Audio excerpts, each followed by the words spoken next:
I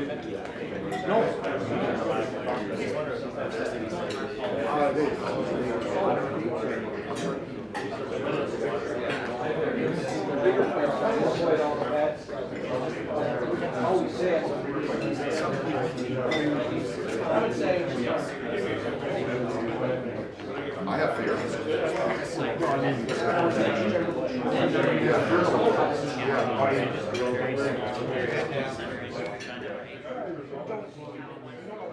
Welcome to a Mackenzie Institute Long Talk. This is Old Home Week, and it's a love fest. I want to say what a pleasure it is to work with Keith Boag, even for an hour or so. He's such a professional. I'll just give you a quick example. As we got almost to the top of the stairs, I could see him scouting the location like a television producer would. Where are we going to shoot the video long talk? Now, I think I'm pretty quick on the uptake, and I was directing Hero, our camera operator, videographer, and I said, well, you don't want to get you want to get the metals in there, but you don't want a reflection, and we need a nice place. Well, by the time I got a sentence out, Keith had moved the furniture and set up an excellent interview location. He said, well, that's what I do most days. So that's the least glamorous part of being a senior and excellent reporter. I want to tell a story about reporting. One of the great old shoe leather reporters is Jimmy Breslin, a New Yorker. And he famously said when they were looking for Son of Sam, the police got nothing. What they need to do is wear out some shoe leather. So he was a great old reporter, and he is still taught in journalism schools for having an unusual source for a story. At the John F. Kennedy funeral, he interviewed the gravedigger in Arlington Cemetery. And pretty moving, pretty unusual angle to it, which brings me to an unusual angle that Keith used on the 50th anniversary of the Kennedy assassination. I was watching the National. We'd seen all this 50 times before. Every anniversary it had been covered. And Keith was in the back of the Lincoln convertible with suicide doors on it, the same type of vehicle that LBJ was riding in, one behind the press car on that day in Dallas, in that very small Dealey Plaza that looks far too small to have been a monumental place in history. And he's doing his stand-up, sitting down, in the back of the car, explaining the moments from the assassination to Parkland Hospital to LBJ standing there and the transition. And it's a very moving story. And I said, well, wait a minute, this guy in a 10-minute television documentary is encapsulating about 3,000 pages of Robert Caro's writing on LBJ and a bunch of other books as well. And he's putting in the visuals and that emotional content that you get on television. So I sent him an email, and I said, that was the greatest take on that event that I've seen. And you must have read Caro's books on LBJ. And he said, yes, of course I did. And I said, have you read The Power Broker? And he said, well, no, I haven't. And I said, well, you got to read The Power Broker, because that's really great. It's about Robert Moses, the park commissioner in New York. It's 1,200 pages. And it is a monumental work. It's 1 million words. And the 300,000 words cut out were about Jane Jacobs. That's how important the rest of the book is. 2 weeks later, Keith sent me an email saying he'd read the book and he thought it was Caro's best. So Keith is not shy about doing his research. And with that, and with the Breslin story, I launch into Keith's credentials. They're in my mind. I don't need any notes. He has been posted in, worked in, lived in, knows well Fredericton, Montreal, Ottawa, Toronto, and Vancouver. And when you think of what's been going on in the country for the last 30 years, very important posts. And when he does a story, he has in his mind the whole country. Posted in Washington twice, Los Angeles once, Plum Post in the United States covering the White House, senior political correspondent in in Canada, and that is a very, very senior CBC post, and posted in South Africa as well. Now, when you have that beat, you travel in every nook and cranny and interview presidents and travel with the president and all that stuff. So, folks, we're going to have a great briefing from Keith Boag. Why not? Thank you. That's the nicest introduction I could have imagined. So, now we have these stools, so if any people who find the briefing needs a little color to it, we can sing like on the variety shows and television. I have 4 questions for Keith, and then we'll open it up to you because this is all about you and your questions. Number 1, the open-ended question off the top of mind, top line analysis of what happened on Tuesday. Well, first, let me say thank you for inviting me. When Allan asked me to do this, I said immediately that I would try everything I could to be here because Allan has been a friend of the CBC, has been on our programming for, I would say, at least 20 years as a guest commentator. So I was thrilled to say yes, and then he sent me the invitation formally, and I noticed the $75 ticket price, and I thought, my goodness, the food must be good. But here I am, and I'm pleased to be here. Thank you very much. So the general overview of what happened on Tuesday night, I think, is fairly obvious that the result means the first time in his presidency, Donald Trump will face opposition that also has real power in Congress. And so the next 2 years are going to be significantly unlike the last 2 years in important ways. They will be the same in important ways as well. But Democrats have to figure out how to use the legislative power they have to subpoena, to investigate, to fund those things, and to get to the bottom of a lot of questions that are serious questions, not only for Americans in the Trump presidency, but serious questions for the world. This is a very, very, it's a privilege to me to cover this story because nothing like it has happened in America. It's a huge story. So that's the headline. Okay, question number 2 then. Okay, sure. When Brian Mulroney was Prime Minister, he would call down to Ambassador Gottlieb and say, "What is the government thinking, Ambassador?" Down in the US, and Ambassador Gottlieb would say, "Well, which government do you mean? Is it the one on Pennsylvania Avenue or the one at the Capitol or the one in the Supreme Court?" So you've covered the presidency with a sentence or 2. How about the House? That government. So that's a complicated question. Which part of it would you like me to address first?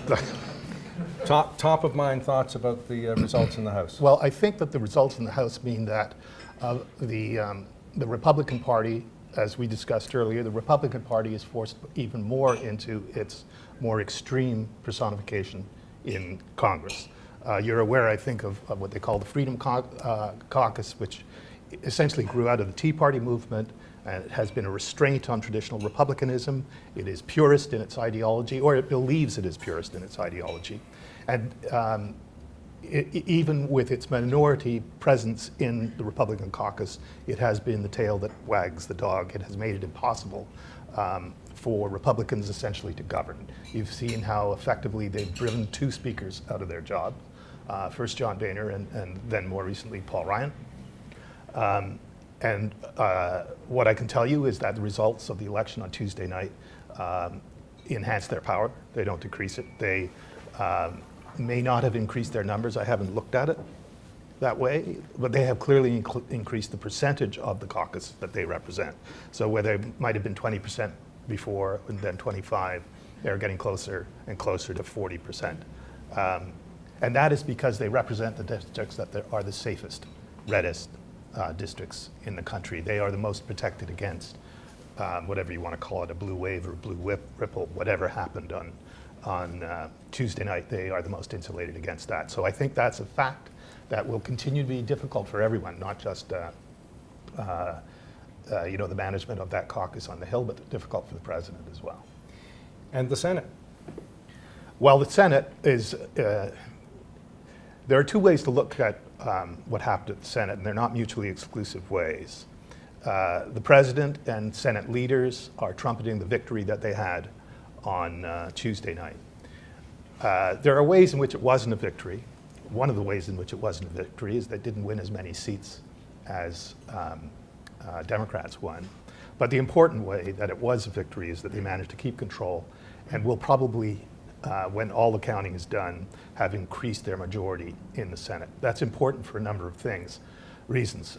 The most obvious and most important is that it means that the president will not have any more difficulty. He will probably have less difficulty in getting his judicial nominations or his foreign affairs, his State Department nominations confirmed, or whomever eventually has to replace Jeff Sessions. But the other important thing is looking ahead to 2020. There'll be 2 or 3 or 4 fewer seats that will be in Democratic hands as they go into that election. Everybody that was elected Tuesday night is going to be there for 6 years. And when we look at the 2020 election, it's all going to be about how much or how many seats do Democrats have to win to turn over the majority, and it's going to be tough.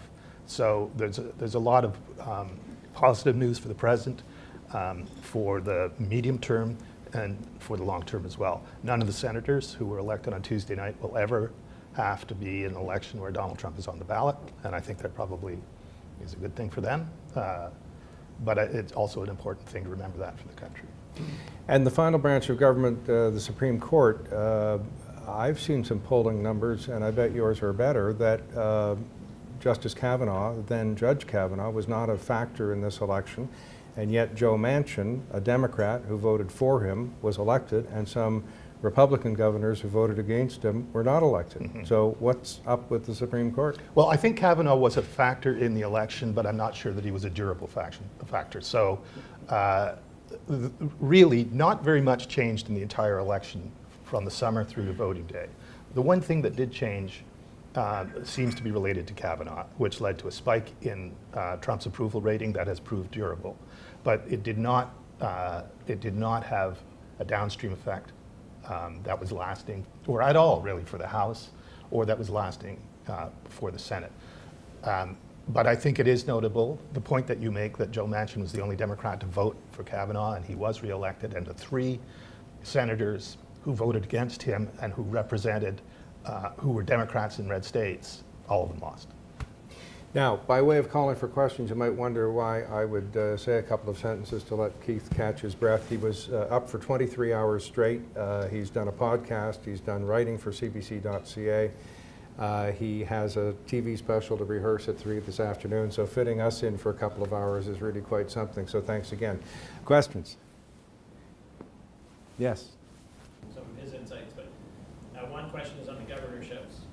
The second question, I'm puzzled on your comment. I mean, the Democrats were defending so many Senate seats, so surely it can only get better the next 2 and 4 year cycles where there's more Republicans. On the NAFTA 0.5, Okay, so the first question was about governorships and so on, right?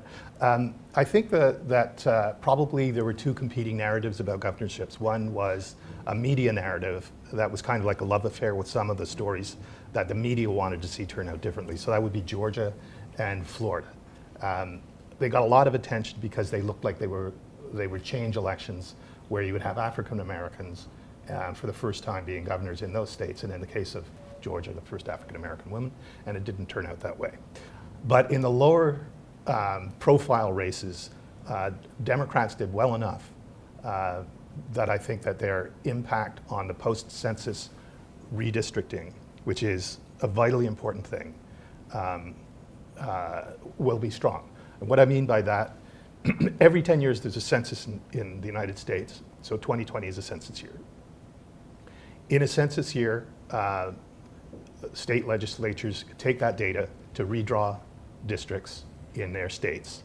And it's a very political process compared to the American process. They have different processes through the states. It's a very complicated thing to try to explain all of them or even to understand all of them. But take it from me, and not just me, when the Republicans had the advantage in that regard after the 2010 election, where it was a terrible year for Obama and for Democrats, they used it forcefully to gerrymander districts, and that is why you find yourself in a situation such as we experienced on Tuesday night, where going into the election, I think it was quite commonly understood that for Democrats to take control of the House, they would have to have a national popular vote advantage in excess of 6 points. In other words, Republicans had a 6-point head start just because of gerrymandering. That's how important it is, and the effect of the election on Tuesday night will mitigate against that for the elections in 2022. And it's not too early to start thinking about those elections that are 4 years away. Certainly Democrats are. So that's that question. Your second question was about how I described the Senate forecast for 2020. Yeah. It was easy for Trump to next. Yeah. Okay. So I don't think we disagree. I merely wanted to point out that Democrats or Republicans had a better night or they had as good a night as they could hope for in the Senate because they picked up Senate seats. And that means when they go into the 2020 election, the number of senators that aren't up for election has a big impact on what the total is that they need to contain the majority, right?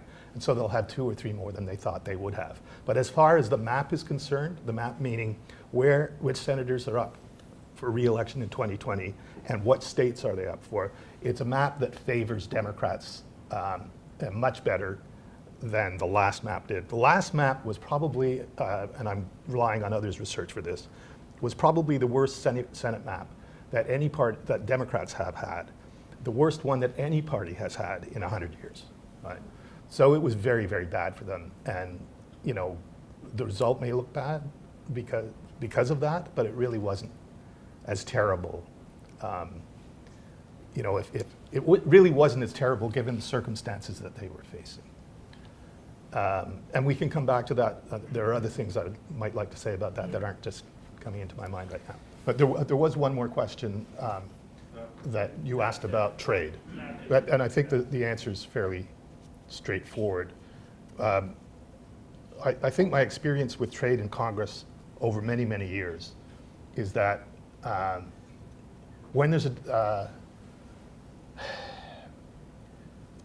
Democratic president, there are really no internal or cultural restrictions against him getting votes wherever he wants to get votes for fast track authority, for instance. So we see on TPP, fast track authority is given to the Obama administration, not because Democrats gave it to him, but because Republicans did. And so it's important to remember that it's a much more independent party than independent chamber than the Canadian Parliament is. So I think Trump probably won't have trouble getting support, and I might be wrong, but I think he won't have trouble getting support for the trade agreement because he starts off with a substantial number of votes on the Republican side. And what he needs to do is pick up, who knows how many exactly, but he certainly doesn't need to pick up a majority of Democratic votes. And there will be Democratic votes for it because there will be self-interest on the part of some Democratic representatives in seeing that thing passed. David. The relationship between Canada and the United States is in many ways, and I know it was on the news this morning, is conditioned by the relation between the President and Prime Minister. How do you see that relationship and the effect of all this on Canada-U.S. relations generally, on economy or defense policy or whatever? I think if you look at the way Trump manages all of his relationships,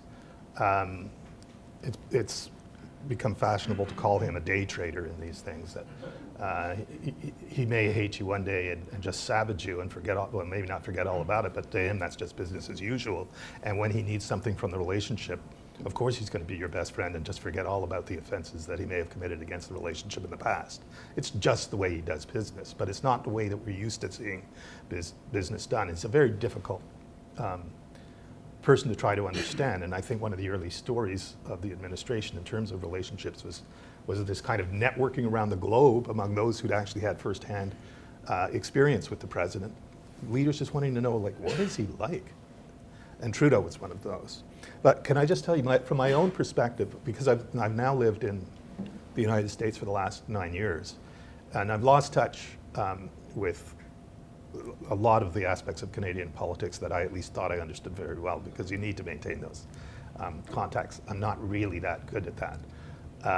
But one thing I would say, the other thing is, of course, everything is drowned out by the Trump megaphone where I live. It's very hard to keep up with the Trump thing whatever that might be on any given day, and pay attention to anything else.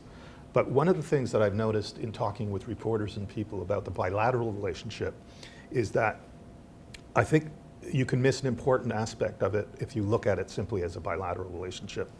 And I tend to look at it as a global kind of network of relationships. What's happening to Prime Minister Trudeau is that he's being elevated enormously in the world stage as a counter to Trump. He and a couple of others, Macron, Angela Merkel is leaving the stage at some point soon, but she has been the other. But these are the counter forces that are the strong voices in the world now for a kind of anti-Trump political philosophy. They try to do it without, and we've seen really valiant but vain efforts to try to mollify Trump, particularly from Macron, but also to some degree from Trudeau. But they're important players in the world in a way that we're unaccustomed to seeing them. And so I just urge people to keep in mind that perspective and not think the whole thing is defined simply by the bilateral relationship between Trudeau and Trump. It's an important moment, and one when a Canadian voice, I think, is heard more loudly than usual. Yes. You know, you were talking about Joe Manchin. One of the Senate races, I was really surprised at how close many of them were. Really close. In places where I would have thought, on the one hand, that should have been a walk for the Democrats. It wasn't. Some other cases it was the other way. Two of the Senate races I thought were interesting. You mentioned one of them, Manchin. Manchin did just about everything he could possibly do without going to the other side to mollify Trump. Mm-hmm. He is actually going to end up winning by a very small margin. I just looked at it this morning. He's probably going, I think he's leading by 15,000 votes or something. Okay. Meanwhile, out in Montana, a much more red state, Big John Tester actually is going to win by, it looks like, a bigger margin than Manchin. Clearly the Democrats have both an opportunity and a problem. Because I looked at a lot of those races and thought, the problem is the candidate. The candidate aggravates the very problem that the Democrats have got to get out of. And can't, apparently. And then in places like a red state like Montana, with just everything under the sun thrown at it, he wins. So many questions in there. The Manchin question is interesting. I actually hadn't gone back to check how close it was. I knew it was closer than I had expected it would be, but I didn't realize it was that close. But Manchin's reputation, not just in the election cycle, but throughout, is as someone who reaches across the aisle, right? So that's something he can play quite naturally. In Montana's not really as red a state as you might think. I mean, geographically it looks like it should be, but Tester got elected there before, and the reason he got elected again might be because Trump visited 4 times. It kind of pissed people off. But Trump's numbers, his numbers in Montana are very good. And yet, John Tester is the last farmer in the Senate. Yeah, well, Okay, like to me, that's a hugely persuasive argument. Oh, yeah, I agree. And he made that argument, and he did what other Democrats were doing in both Senate races, but particularly in House races. He campaigned on what he thought the issues were for voters. He didn't campaign against Trump. I was in Montana, I guess 2 weeks ago, and tried to ask him provocative questions that would get him to say he wouldn't bite, right? Would not bite. Just President's done some good things for veterans, and we brought some bills. He's on the Veterans Affairs Committee. We brought some bills to him. He signed them. That's a good thing. Now, if he does things that are bad, I'll say so. I don't like what he's doing on tariffs. Well, tariffs is a very safe thing to criticize the president on in Montana.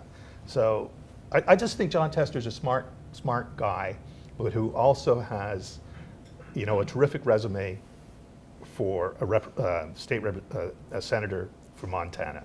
I was actually, when I discovered that he was the last farmer in the Senate, that's a really big deal for those people. And he is the real deal. Yeah. Anybody who's interested, go and look at his press conference yesterday. I'm telling you, the guy is right out of Central Cat. He is very, very good. Yep. But as you said, Keith, I look at Georgia and I look at Florida. And I think maybe the Democratic Party had the wrong candidate. It's very controversial to say. Uh-huh. But I keep looking at these results. What was the last thing you said? That, The Democratic Party, what? Yeah, I think that you've got to really think about it. yeah. I think race is an issue in the United States, more so than I ever thought it was. Well, you know, either race is an issue or racism is an issue. And you know, that's a topic for a longer conversation than we're going to have today. And I don't know that I have an answer to your question or thoughts there, but they're very interesting and they're very important. I also have, like, if you care, and maybe nobody does, or you just want to talk about it after, I have a different view of the Alabama result from a year ago. I think it's really important. I think it's really important how the African American vote drove that result. I thought that Mississippi might be more interesting than it turned out to be. Joe Trippi is running that campaign and ran Doug Jones's campaign as well. And there are lots of interesting things to say about effective messaging to get African Americans to vote, because if they do, those states go blue. Excuse me. Let's say, okay, we've got a great economy. Let's focus on healthcare. We know we have a problem with healthcare. We got to address that issue. The first thing I'm going to do is get that done. Would they have lost the suburban vote as much as they have if they had taken that route? Well, I think it's a great question. I did a piece on all of that, or most of that, a couple of weeks ago, because I found it interesting. And as I delved into it, I found that there's a lot of kind of,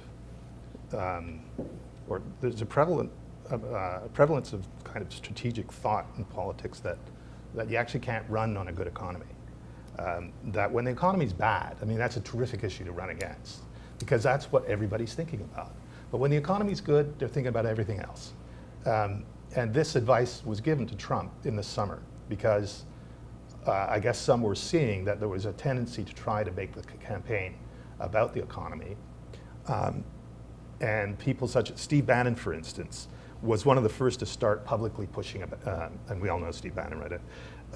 To start publicly pushing back against any kind of issues campaign. He wanted the election to be a referendum on Trump, and he said so. Dick Morris, I thought, made a really fascinating comparison between Trump's situation going into the midterms and Bill Clinton's in 1994, where Bill Clinton had been elected on the economy, it's the economy stupid, and had had some success in turning the economy around, had good jobs numbers, some growth numbers, and he insisted against Morris's advice, which was based on polling. Clinton insisted on running on the economy. Now, it's a more complicated explanation than that, but we know it was an historic loss for Democrats in that cycle. They lost the House for the first time in 40 years. And that began the thinking that, and I think we've seen evidence in this country too, you know, with Paul Martin and perhaps, and I don't want to get out of my depth here, maybe with Kathleen Wynne, that it's hard to run, it's much harder to run on a good economy than it is to run against a bad economy. Is thus a good economy simply expected? Well, you know, I think people absorb it because it doesn't bother them, and maybe they think they've earned it. They're reluctant to give presidents and prime ministers credit for a good economy in a way that they're not reluctant to blame them for a bad economy. But it's, you know, Morris also, I mean, he makes the same point by saying, you know, like when you're in a hurricane, it's the only thing you're thinking about, right? But when the sun comes out and the wind is gone, you think about picking up the kids at school. You think about, you know, problems with the school board, all of those kinds of things. I think I'm going in the right order, Michael. Is Nikki Haley a player? Well, yeah, I mean, yeah, Nikki Haley is a player. If what you mean is she going to be on the ballot? Where's she going? Well, I think she has presidential ambitions, but I don't think that they're in the next cycle. I think that would be high risk for her. Although there seems to be a general expectation that someone is going to challenge Trump for the nomination, I don't think it's going to be her. And she has said publicly, sitting next to him, that it will not be her. And I think the recent history of this is that when you have a challenge to the sitting president, as we saw with Ronald Reagan in '76 and with Jimmy Carter in '80, or go back to Kennedy, '68, yeah. and Bobby. Yeah, Bobby and all that. What it does is it never, the insurgency doesn't succeed, but it damages the party so that it doesn't win, right? So I think that there's a lot of kind of left of center hope or Democratic hope or centrist hope that somebody's going to challenge him, not because they want them to win, but they want him so badly damaged that he loses the election. I think it'd be impossible to actually take Trump down from where we stand now. If you were to challenge him for the nomination, you would not win. But what would she do in the meantime? Well, I don't know exactly how old she is, but Trump's 72 and he's the president, and she's nowhere near that. So she has, you know, some political life left, and I think her ambition is to run for president. But she wants more information, like everybody else wants more information. You know, everybody wanted more information from Tuesday night's elections, and then they'll want information from 2020's elections before they make deep commitments to anything. Now, unlike when you started in journalism, someone can Google and tell us how old Nikki Haley is, if anyone cares to. Carl. I don't categorize, and I don't see how anyone can categorize what happened in the midterm elections on Tuesday as being the success or culmination of that blue wave. I think there's more risk, perhaps, to the Democratic Party with some of those people in it in very front and center positions over the next few years. And so my question is as follows. Is the Republican Party today the party of Donald Trump? And with the departure of individuals like Paul Ryan, does he not solidify his position as its leader, as its face, and as its identity moving forward?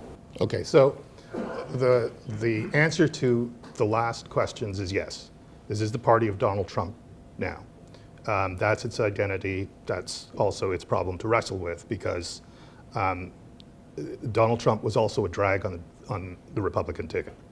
But to go back to your first point, if one wanted to argue that there was a blue wave, what one would point to is the national popular vote, which the Democrats won by about 7 points, which is the largest margin in the national vote in a midterm election in recent memory. It's bigger than 2010 was for the sweep that the Tea Party led. It's bigger than 1994 was when Republicans took back the House for the first time in 40 years. It's bigger than 2006 was when Democrats won in an environment of foreign wars and a collapsing economy.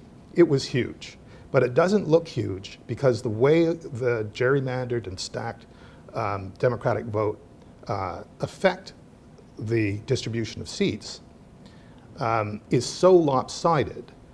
Let me put it to you another way. Had Republicans had the vote that Democrats had on Tuesday night, it would have been the biggest landslide in memory.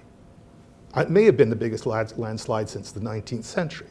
It wouldn't be the piddling number of seats that Democrats were able to turn it into, but it would have been something of different orders of magnitude higher than that.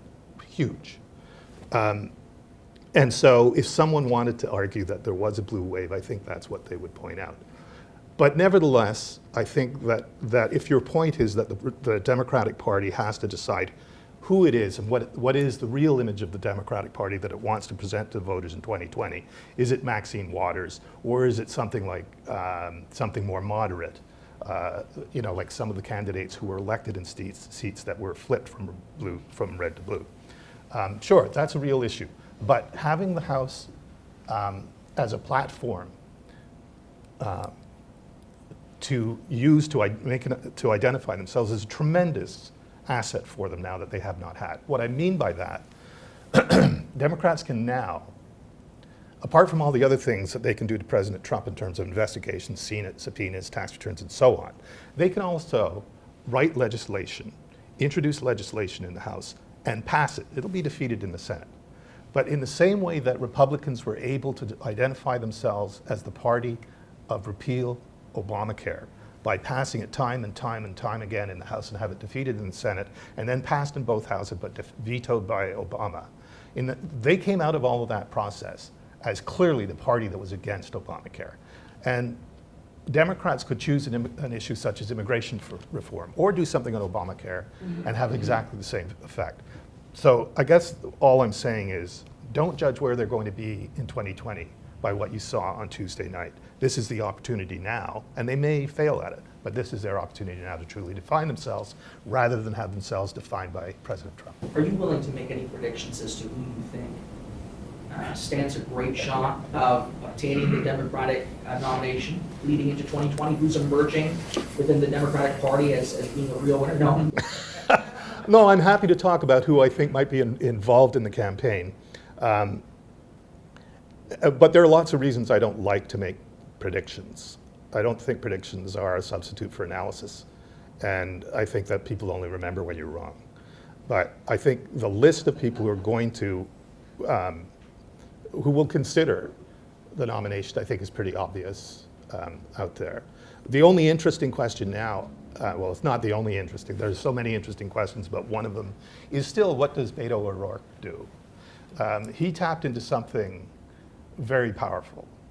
And you know, there are people who if he doesn't have ambitions for the presidency, there are certainly a lot of people who have ambitions for him, which is not to say that I think he should run, but I think he'll be a factor in I think he could become the standard by which other candidates are measured.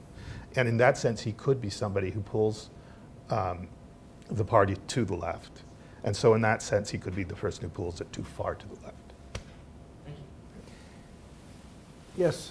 In terms of the firing of Jeff Sessions, I'd like to get your thoughts on how that will play out in terms of the Russia investigation and in other aspects. Yeah, I think, you know, I feel a little bit naive about that because I was surprised when I heard the news, and really we had been told this was going to happen. I guess I just didn't think it would happen within 24 hours of the result the way that it did.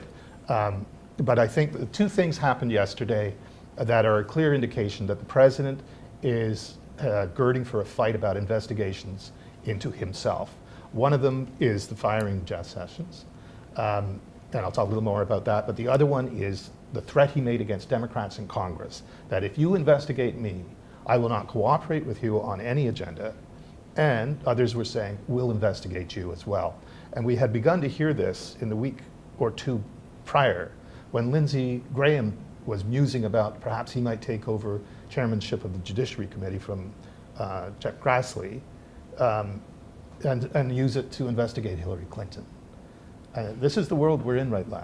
I find that a horrifying prospect, you know, which is no love for Hillary Clinton, and you don't have to be. It's just that she's a private citizen, has been out of politics for 2 years, and is only his political opponent, who he continues to campaign against. It's a totally politically motivated investigation. But so Sessions, you know, I think you don't fool around with Bob Mueller. He apparently knows exactly what he's doing. He knows more than anybody else does about what his investigation has turned up so far. He's not a stupid man, and he has anticipated the disappearance of Sessions from as Attorney General and his replacement by someone more sympathetic to the president's interests. And I would think that because he's so good at what he does, he's insulated himself against that in some way, and we'll find out what that is. I missed Scott, sorry. There's an earlier allusion to race and lots of conversations about the polarization of America, demographics. Just your thoughts on that sort of, you know, dog's breakfast of issues. Well, I don't think. Polarization. I think, race. yeah, I think everyone, like the shock everyone feels is not that America is racially divided or has a huge problem with racism. I think the shock is clearly that, that there's a president who's a racial opportunist and who will use those fissures in society in such a dangerous and inflammatory way, but only because it suits him. And he's going to be around for a while longer. And as we saw in this campaign, he's going to be doing those kinds of things because he deeply believes that strategically that's what works for him. And it just doesn't matter to him what the consequences are. He simply does not care, right? As long as it suits his purposes. But I think that I think there's still a lot of good reasons to be optimistic.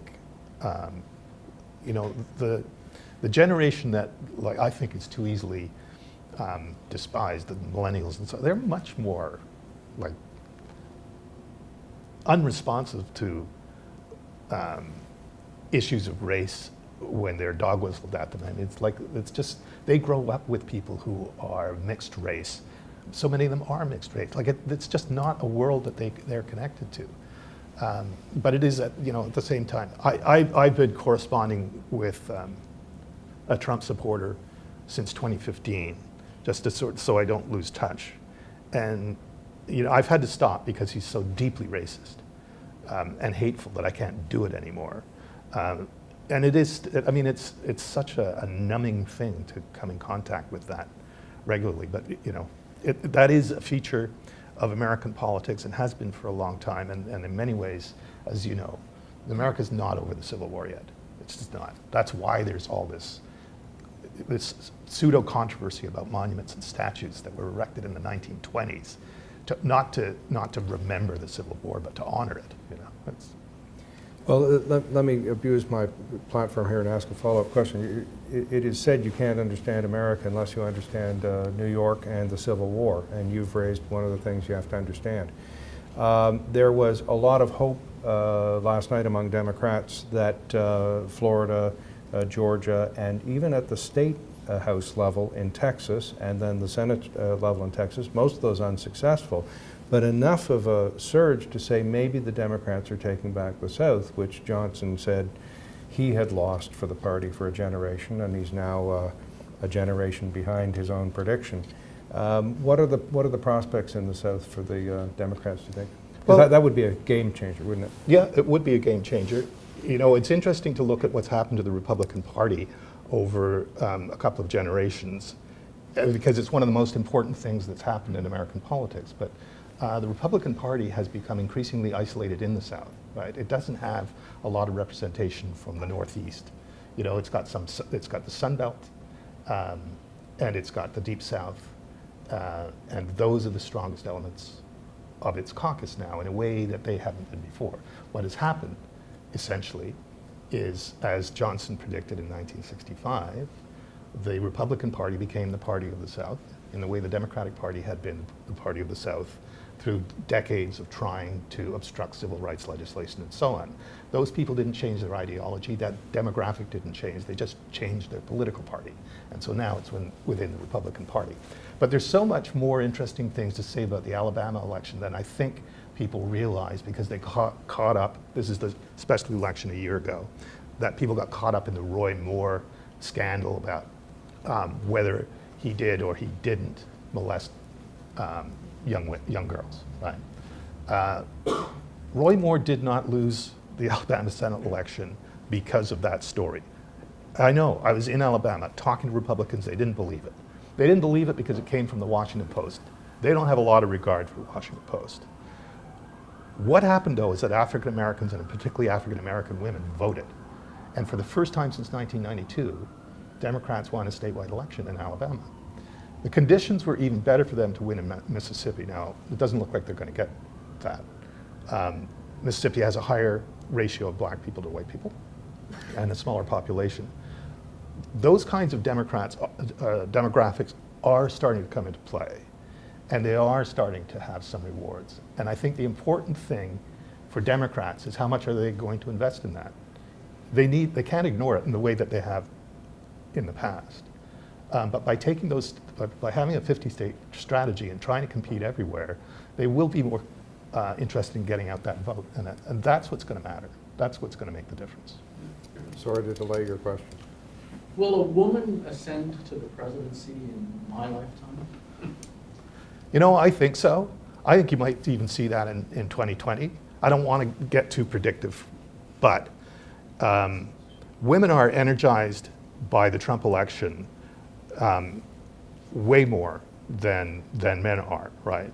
And particular types of women, college-educated women, are getting involved in politics. One of the most wonderful stories that I kept tripping over as I was covering the midterm elections is that wherever I went, if I got in contact with Democrats, I was invariably finding people whose involvement in politics began on November 9th, 2016.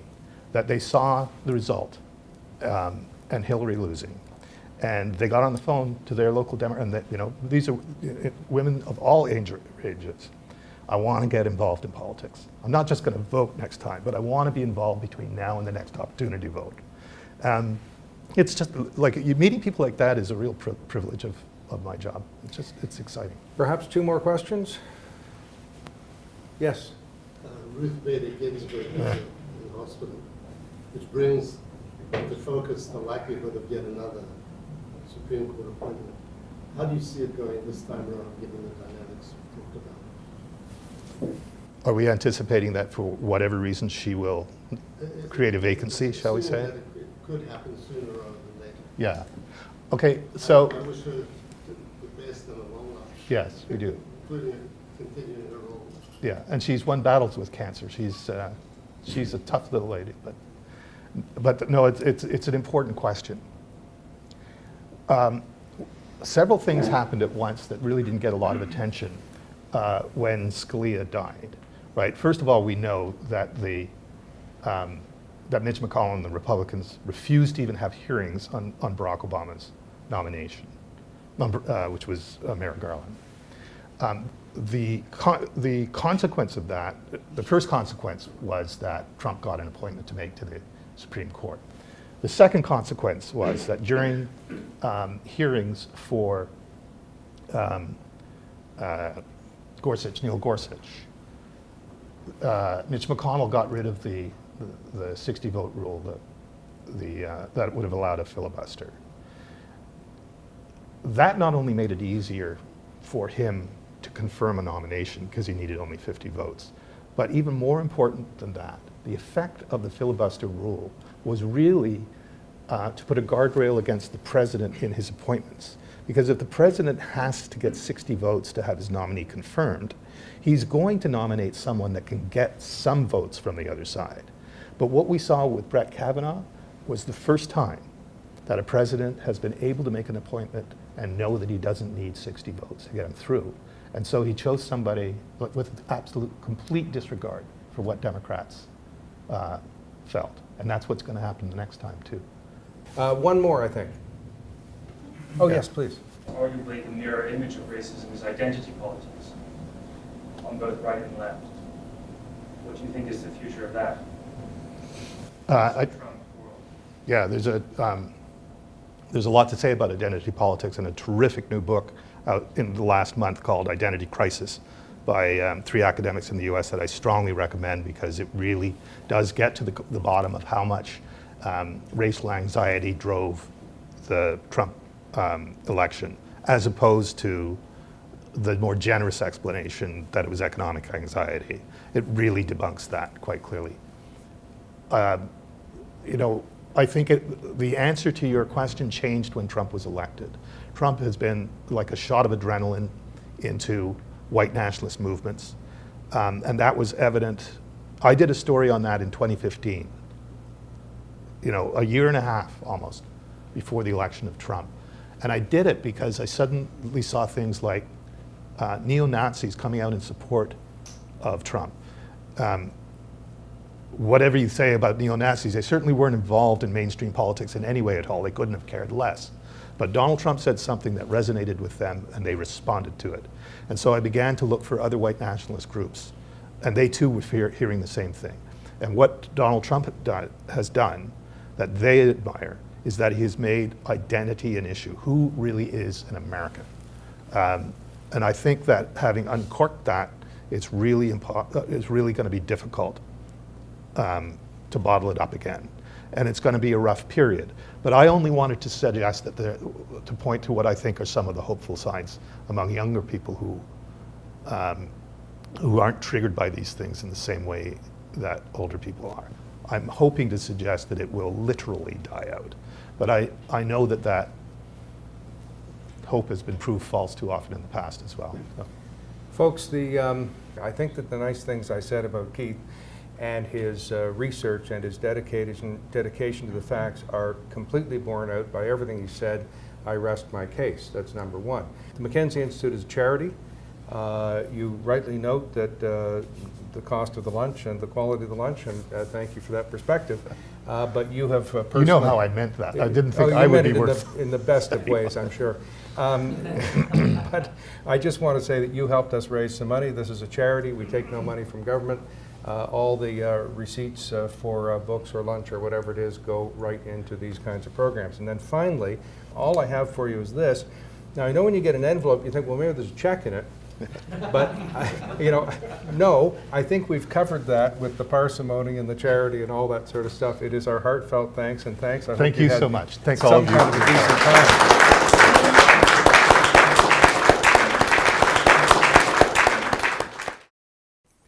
Any views expressed here are not necessarily those of the Mackenzie Institute, its speakers, sponsors, or supporters, but the Institute is dedicated to fostering public discussion, debate, and education about security matters.